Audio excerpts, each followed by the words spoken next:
Have you ever wanted to just stay home and not go out for anything? Watch shows, movies, anime all day? Or have you ever felt like not talking to anyone and just being alone for a while? This is not that. This is something on a whole other level.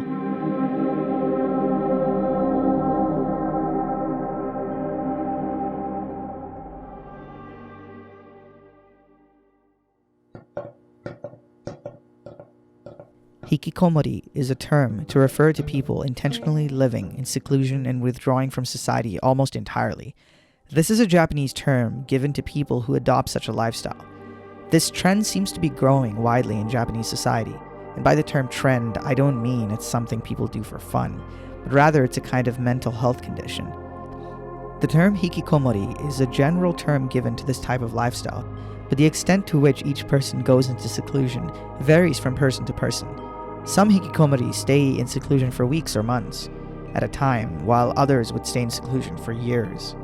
This condition seems to be a recent type of social cultural behavior in the 21st century, but it's actually been recorded before the word hikikomori was even created.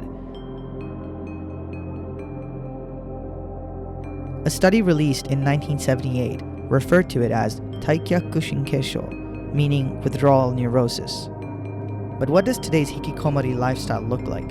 For most, the first priority being interacting with no one, even if that means staying at home and only going out to get food during late hours of the night, or storing food for long durations, then that's what they'll do. In many cases, hikikomori end up being taken care of by their parents or other family members. Their food is provided to them by their family, and they stay in seclusion indefinitely. They don't normally display any other mental conditions, just a lack of motivation to contribute to society in any way, no reason to work, study, or take part in society in any way or form. This is the general idea of being a hikikomori. Hikikomori have been thought to be usually of a younger demographic. The age group is starting to vary, as there are currently countless that are over the age of 30, and even some over the age of 50.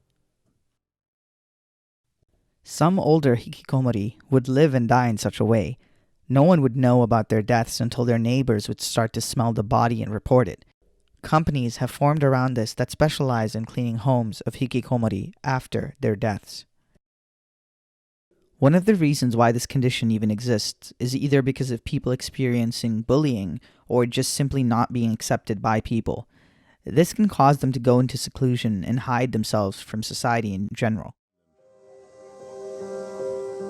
Instead, he avoids all contact with the world beyond the tiny room he's barely left in the last decade.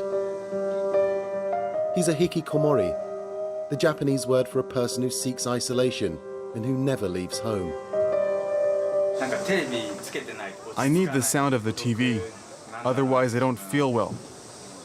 The silence reminds me that I'm alone. I often stay in my futon the whole day and just stare at the ceiling. Yusuke had a normal childhood, but at university he was bullied by one of his professors and other students.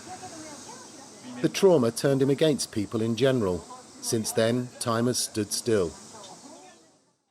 While there are services and companies that help hikikomori to break free from their condition, it can still be hard to reach out for help, as this is a very personal and complex problem.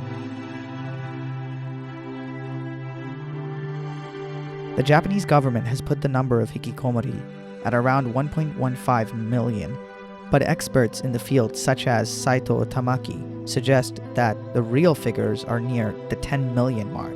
So regardless of which number you take, that's still a large amount of people, and they're rising in number. The Japanese government has started studying this social phenomenon, and this could prove to be a problem in the future if it's not dealt with sooner than later. And thanks for watching.